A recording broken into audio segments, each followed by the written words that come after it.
वालेकुम अस्सलाम। वालेकुम अस्सलाम रहमतुल्लाह। और सब खैरियत से हैं सब? मिजाज पानी सबका बढ़िया? अच्छी बात है। अल्हम्दुलिल्लाह। हम्म अल्लाह का शुक्र है, दुआएं हैं तुम लोगों की। तो तुम लोगों ने एक सवाल किया था कि मैथ्स के लिए कौन सी किताब अभी ली जाए, इसलिए क्योंकि सिलेबस चेंज हो गया है। सिलेबस के चेंज होने की वजह से दिक्कतें हैं स्टूडेंट्स को, और कोई कहता है ये बुक से पढ़ो, कोई कहता है उस बुक से पढ़ो। तो देखो, सबसे पहली बात तो ये है कि 2022 से 23 तक के जितने भी स्टूडेंट्स हैं, उन लोगों ने जिन किताबों से पढ़ाई की है, अभी उनकी बात तो मत मानो। या अगर तुमसे वो कहते हैं कि इस टॉपिक को पढ़ लो, उस टॉपिक को पढ़ लो, उनकी बातें बिल्कुल भी नज़रअंदाज करो, क्योंकि उन्हें अभी लेटेस्ट जो सिलेबस चल रहा है या लेटेस्ट जो ख़बर आई है बोर्ड की तरफ से, वो उन्हें अभी पता नहीं है ना। देखो, साफ तौर से ये बात बिल्कुल क्लियर है कि बोर्ड ने ये ऐलान कर दिया है, यूपी बोर्ड ने, कि जो सिलेबस सीबीएसई में एनसीईआरटी का है ना, जो सिलेबस की बात हो रही है, पैटर्न उनका अलग है, पैटर्न यूपी बोर्ड का अलग है, सीबीएसई का अलग है, यूपी बोर्ड का अलग है। तो ये देख लो ना, सीबीएसई को मार दो अभी गोली फिलहाल। यूपी बोर्ड में वो किताब चल रही है जो एनसीईआरटी ने छाप रखी है। बात समझ में आ रही है? ठीक है। अब एनसीईआरटी ने जो बुक छाप रखी है, वही किताब यूपी बोर्ड में चल रही है, तो जाहिर है कि उसके अंदर जो कंटेंट हैं, वही सारे कंटेंट तुम्हारे सिलेबस में है। समझ में आई ना बात? हर एक बुक की बात हो गई। तो अब एनसीईआरटी ने किया क्या इस साल? एनसीईआरटी ने पिछले 2022 से 23 में जो टॉपिक्स कह लो या फिर जो चैप्टर्स कह लो, जो उसने डिलीट करे थे, तो बहुत सारे ऐसे सब्जेक्ट्स हैं जिनमें उन्होंने एज इट इज़ जो डिलीट करे थे उसको फिर नए सिलेबस के अकॉर्डिंग नए तरीके से बुक छाप दी है ना। तो एक तरह से सिलेबस बहुत कम हो गया है। बहुत सारी बुक्स ऐसी हैं जिनमें कटौती ना होकर और भी चीज़ें उसमें जो पहले पढ़ाई जाती थी वो ऐड कर दी गई है। तो ऐसा हुआ है, किसी में ऐड, किसी में डिलीट, और किसी को एज इट इज जैसे 2022 से 23 का सिलेबस था वैसे ही रखा है उसने, और नए तरीके से एनसीईआरटी की बुक छपी है। सही है। कुछ चेंजेस भी हुए हैं, है ना। कुछ चेंज भी हम लोगों को एनसीईआरटी में देखने को मिले हैं। तो जो एनसीईआरटी की बुक है, एनसीईआरटी की बुक में जो भी कंटेंट्स चलाए जा रहे हैं, सिंपल सी बात है, एनसीईआरटी की बुक यूपी बोर्ड ने अपने यहाँ पे अडॉप्ट कर लिया है ना। तो वही बुक चल रही है यूपी बोर्ड में, तो उसके अंदर जो भी कंटेंट है वही सारे कंटेंट हमको पढ़ना पड़ेंगे। तो अब यहाँ पे इस अकॉर्डिंग से, एक तरह से इस नज़रिए से देखें हम लोग, तो हम लोगों को फ़िलहाल अभी कौन सी बुक लेकर पढ़ना ज़रूरी है? अभी हम लोगों को सबसे पहले जो लेटेस्ट एनसीईआरटी ने बुक छापी है वो लेकर पढ़ना हम लोगों के लिए ज़रूरी है। ठीक है। 2023 से 24 का जो सिलेबस है, उस सिलेबस में हम लोग उस एनसीईआरटी को ख़रीदेंगे बाज़ार से जो अभी नई नई छपी है, इसी साल छपी है, मार्केट में आई है। सही है, कोई दिक्कत? पुरानी एनसीईआरटी भी ले सकते हो तुम लोग, लेकिन पुरानी एनसीईआरटी लेने के बाद आपको उन टॉपिक्स को मार्क कर लेना है जो डिलीटेड है, यानी कि नई बुक में जो नहीं है उसे आप पुरानी बुक से क्या करो, मैच कर लो और उसको रिमूव कर दो, हटा दो कि अभी हमें ये नहीं पढ़ना है। लेकिन उसमें दिक्कत ये हो जाएगी तुम लोगों को, एक छोटी सी दिक्कत ये होगी कि क्वेश्चन तुम लोगों को समझना मुश्किल हो जाएगा कि जो टॉपिक हमने डिलीट किया है उस टॉपिक से रिलेटेड जो क्वेश्चन है वो कौन सा क्वेश्चन है। ये थोड़ी सी दिक्कत होगी। मैथ्स में नहीं हो सकती है, साइंस में दिक्कत नहीं हो सकती है, लेकिन हाँ तुम लोगों को दीगर सब्जेक्ट्स में दिक्कत हो सकती है ना। हिंदी में देखो कुछ भी उन लोगों ने हिंदी तो एनसीईआरटी की है ही नहीं, पढ़नी ही नहीं हिंदी एनसीईआरटी की, है ना। एनसीईआरटी की हिंदी नहीं पढ़नी है।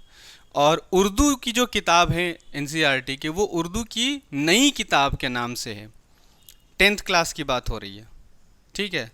और 12th की अगर बात की जाए तो 12th वालों को जो उर्दू लेकर पढ़नी है वो पता नहीं कुछ नाम है उसका, है ना, अदबी सिपारे और अदबी पारे, ये ऐसे करके उस किताब का नाम है। तो उसी में दोनों ही चीज़ें हैं, अदबी सिपारे भी और अदबी पारे भी। तो वो लेनी है 12th वालों को। 12th में सिविक्स है, ज्योग्राफी है, हिस्ट्री है, मैथ्स है, फिज़िक्स है, केमिस्ट्री है, बायोलॉजी है। तो जो टॉपिक डिलीट होकर हैं तो आप नई बुक ले लें, ज़्यादा बेहतर है। फिज़िक्स के लिए आप पुरानी ले, कोई दिक्कत वाली बात नहीं है। आप जो डिलीट कर दिया है एनसीईआरटी ने उसे भी पढ़ेंगे, है ना, उसे भी हम लोग पढ़ेंगे। समझ में बात आ रही कि नहीं आ रही? हाँ, फिज़िक्स का ये मामला है।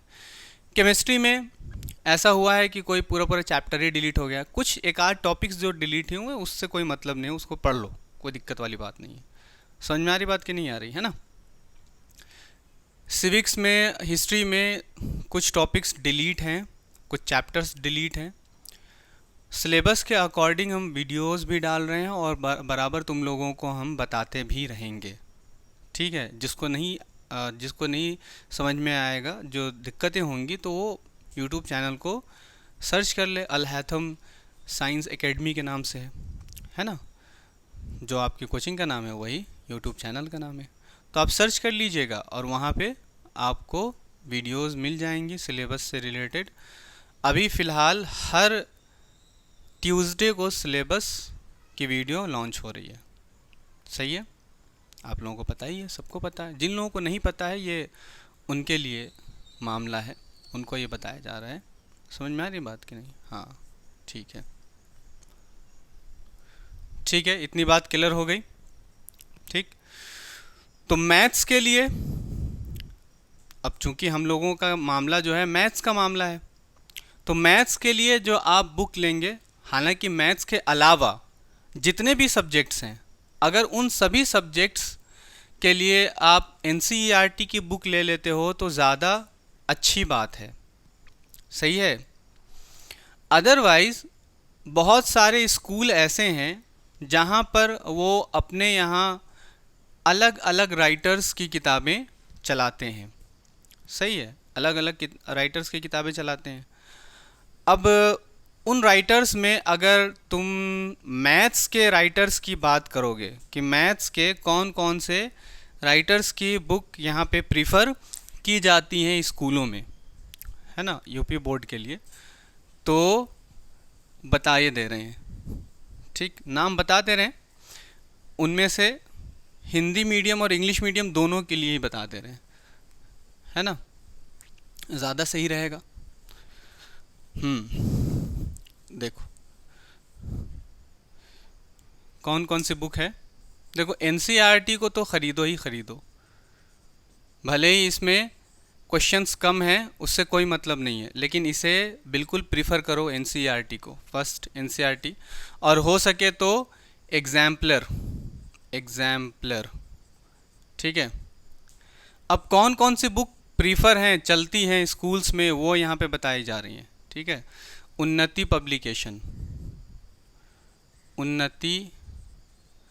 पब्लिकेशन, ये दोनों मीडियम में है, हिंदी इंग्लिश, हिंदी मीडियम की भी है और इंग्लिश मीडियम की भी आती है,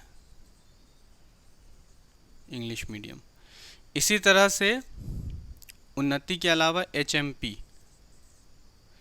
एचएमपी में इंग्लिश मीडियम,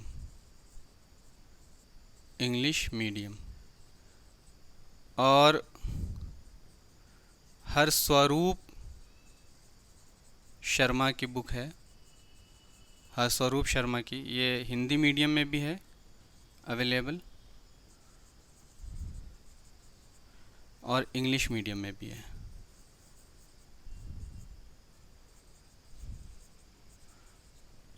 और राजीव की भी आती है, राजीव पब्लिकेशन की भी आती है। फ़िलहाल अगर देखा जाए तो आप अगर इंग्लिश मीडियम के स्टूडेंट हैं तो एनसीईआरटी के साथ आप एचएमपी की बुक ले सकते हैं, ठीक है। और अगर हिंदी मीडियम के हैं आप तो एनसीईआरटी के साथ आप हरस्वरूप शर्मा की बुक ले सकते हैं, ज़्यादा अच्छी बात यही होगी, है ना। अदरवाइज़ अगर आप लोगों के स्कूल में राजीव पब्लिकेशन है तो आप ख़रीद लें, एनसीईआरटी भी इसके साथ लें। हालांकि बहुत मोतबर किताबें नहीं हैं, तो बहुत अच्छी किताब नहीं कह सकते हैं, ठीक है, लेकिन बुक है तो है। पर अगर आप इन सभी को छोड़कर आप अगर एनसीईआरटी और एग्जाम्पलर ही अगर ले लें इसके, तो it is very much useful, है ना, फॉर एग्ज़ाम्स, है ना, ठीक है। एनसीईआरटी की आप साइंस लो, सोशल साइंस लो, मैथ्स, ठीक है, इंग्लिश, हिंदी आपकी एनसीईआरटी नहीं है तो वो राजीव की आप ले लेना, राजीव की ले लेना, ठीक। इसी तरह से आप उर्दू की एनसीईआरटी की है वो, लेकिन उर्दू की नई किताब से के नाम से है, ठीक है। तो ये सभी किताबें आप क्या कौन कौन सी बताई हमने, मैथ्स हो गई, है ना, एनसीईआरटी मैथ्स है, साइंस है। साइंस के लिए अगर आप एनसीईआरटी और एग्जाम्पलर लेते हैं, इसके अलावा आप लखमीर सी मंजीत कौर की बुक आती है साइंस के लिए, लखमीर सी मंजीत कौर, लखमीर सी मंजीत कौर की बुक आती है साइंस के लिए, ठीक है। फिज़िक्स, केमिस्ट्री, बायो, इन तीनों की आती है। तो आप अगर इसे लेते हैं तो ये भी बहुत यूज़फुल बुक है, बल्कि बहुत अच्छी बुक है ना। एनसीईआरटी की बुक ना लेकर आप ये ले सकते हैं, ठीक है। तो ये 10th क्लास वालों के लिए ये बात की जा रही है, अभी 12th क्लास वालों की बात नहीं हुई है ना। 12th क्लास की बात नहीं हुई है, लेकिन अगर 12th वाले अगर चाहें तो वो, अच्छा 12th वालों के लिए हम बाद में बता देंगे, एक अलग ही वीडियो बना देंगे, ठीक है। तो आप क्या करें, ये 10th वालों के लिए है, तो 10th वाले अभी समझ लेना ना इस बात को कि उनको कौन सी किताबें लेनी है। ये राजीव पब्लिकेशन की अगर आप लेंगे तो बेहतर है कि आप हिंदी ले लें राजीव पब्लिकेशन की, ठीक है, हिंदी ले लें। इंग्लिश आप राजीव की ले सकते हैं, हिंदी इंग्लिश आप राजीव की ले सकते हैं, है ना। हिंदी और इंग्लिश आप क्या कर सकते हैं, राजीव की ले सकते हैं। ये क्लास 10 की बात हो रही है भैया, क्लास 10th की, ठीक है। मैथ, साइंस, एसएसटी, ठीक, सोशल साइंस, आप ये तीनों किताबें एनसीईआरटी ले सकते हैं। अच्छा, एसएसटी का एग्जाम्पलर नहीं आता है ना, प्रॉब्लम बुक है, तो एसएसटी का एग्जाम्पलर नहीं आता है तो आप एसएसटी का एग्जाम्पलर नहीं लीजिएगा। आप मैथ्स और साइंस के लिए एग्जाम्पलर ले लीजिए, ठीक है, एग्जाम्पलर ले लीजिए, एनसीईआरटी की बुक ले लीजिए। इनके साथ अगर रेफरेंस बुक रखनी है तो आप ये ले सकते हैं। इंग्लिश मीडियम और हिंदी मीडियम दोनों के लिए बात हो रही है। जो उन्नति पब्लिकेशन है, आप उन्नति की आप हिंदी मीडियम के लिए ले सकते हैं, या फिर आप हरस्वरूप शर्मा की बुक ले सकते हैं। हाँ, इंग्लिश मीडियम के लिए एक बुक और है, ठीक है, इंग्लिश मीडियम के लिए एक बुक और है, और वो है RS Agarwal maths, RS Agarwal maths for maths.